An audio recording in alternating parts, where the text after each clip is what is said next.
How you doing, YouTube? And welcome to another episode of Develop Your Game. We don't have an intro, so get used to it. We don't have an intro, so get over it. In today's episode, we're going to be covering a thing I made up a long time ago called the deck feasibility. It's whether or not the deck you've built can be and will be successful. Instead of wasting your time, this is a surefire way to build your deck to perfection, regardless of what it is. This is easily broken down into 4 steps, and we're going to cover them thoroughly and give you examples of how they work. Hopefully, you guys will be able to utilize this to your advantage and build decks that you normally would not have been able to build.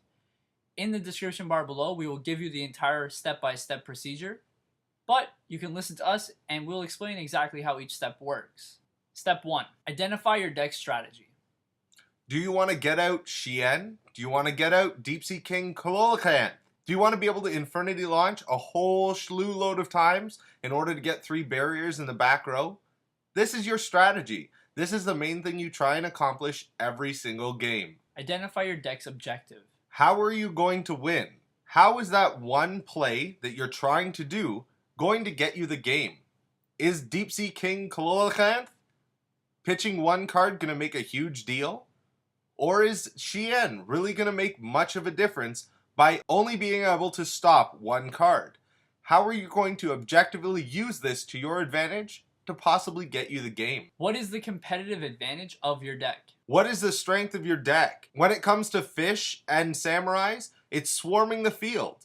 When it comes to X-Sabers, it's popping back rows and still remaining with field presence. When it comes to gladiator beasts, it's all about defense.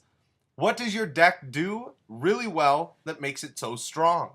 Step 2. Identify the competition. What are the other decks that are being played?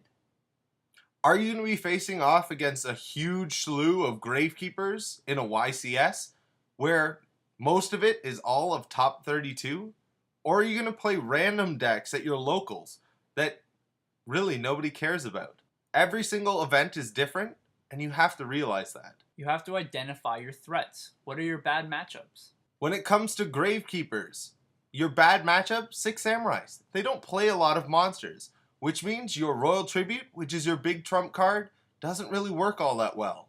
So, how are you going to combat that? Identify internal threats. What are the problems with your deck? Are there a lot of cards that don't work well together that you possibly could draw a handful of? And how often do you think that's going to happen? Draw a couple of test hands. You'll figure it out. Identify opportunities. When you know what your opponent is playing, how can you use their own cards against them? When their opponent is playing cards that technically work really well to proving your advantage, use it against them.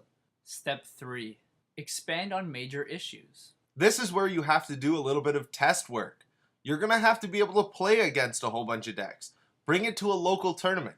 Find out what its pluses are and find out where its disadvantages are. In a lot of cases, you'll find it with a lot of decks. The cards weren't play tested, therefore you didn't realize how unbroken the card is. From all your research, what is the problem? What makes your deck not work so well? Is there way too many monsters? Is there way too many traps? Is there way too many magic cards that don't do enough? That's the biggest problem. A lot of people don't understand and they try to do too much. The final step. Potential solutions. Where can you fix the problems? What cards that can you add or take away will help you either increase the quality of your deck or the consistency? What can you do to fix all the things that are wrong with it?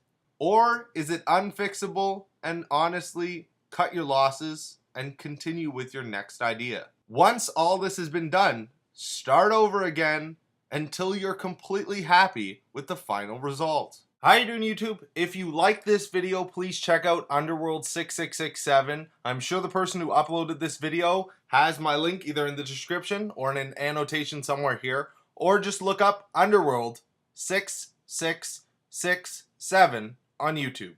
Thanks, YouTube. Bye.